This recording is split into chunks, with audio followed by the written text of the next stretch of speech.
Dahil sa nararanasang kahirapan, marami sa ating mga kababayan ang pilit nakikipagsapalaran sa Kamaynilaan sa pag-aakalang itong magiging lunas sa paghihirap na matagal na nilang naistakasan.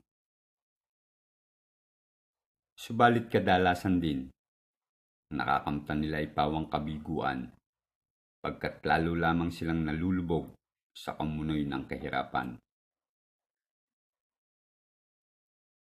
Si Juan sa Siyudad, unang kabanata ng paghihirap. Halika sa kwarto ko at sabay nating bubuklatin. Libro kong sulatan sa mahiwagang baol kukunin. Samot-saring karanasan na inilimbag ko dito ng taimtim, pupukaw sa isip niyo't ganap gigising sa damdamin. Unang kabanata dito ang kahirapang nararanasan. Kaganapang sumasalamin sa marumi nating lipunan. Ikaw at ako dapat sadya ditong may pakialam pagkat tayo'y Pilipino na dapat nagmamahal sa bayan. Pagmasdan mo si Nene na sana'y naglalaro. Kapatid na bagong silang ang manikang inaalo. Salatin mo ang sikmura't malakas itong kumukulo pagkat mainit na tubig lamang ang almusal na niluto. Sa edad ni Kuyang sana ngayon nag-aaral, namumulot siya ng basura sa magulong lansangan. Malimit nakikipagbuno sa mabilis na sasakyan, makatulong lamang ganap sa pamilyang minamahal.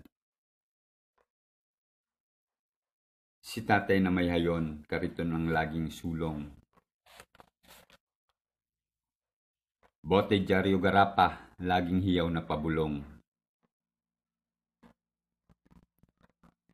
Sa maruming lansangan kapalaran niya'y gumugulong, hindi nawawala ang pag-asang sa hirap makaahon. Pagmasdan mo si inay sa katawan niyang patpatin. Siya ay larawan ng kawalan dahil sa dami ng isipin. Mataga niyang sinisinop mga napulot na pagkain, pagsasaluhan ng buong pamilya, pagsapit ng takip silim. Kapag dilim sumasapit, sa lansangan din nakahimpil. Sa sirasirang kariton, doon siksikang dadampil. Ang sakiting si Bunso tanging kamay mga papel, mahigpit na kayakap ang inang, nagmamatsyag sa dilim. Habang si Nenay umiiyak, hayon at nakaupo. Tangan ang sikmurang walang sawa sa pagkulo. Isip niya'y lumilipad, dinadala ng siphayo. Galit ang nadarama, hindi alam kung saan tutungo. Pagsapit ng umaga, sari-saring ingay ang gigising. Usok na marumi ang kaping hihigupin. Ingay ng sasakyan ng agahang pagsasaluhan, init ng araw naman ang pagsasamahang tanghalian. Pagsapit ng linggo, simbahan ay tutunguhin. Hindi para magdasal o kaya'y manalangin.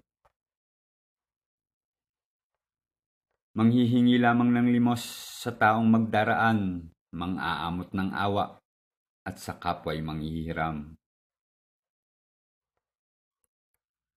Kawawa ka nga ba, Juan, o sadyang tanga lang? Bakit mo isisiksik ang sarili? diyan sa kahirapan. Samantalang sa probinsya ay may lupa ka namang mabubungkal, bakit hindi ka umuwi at sa syudad ay lumisan?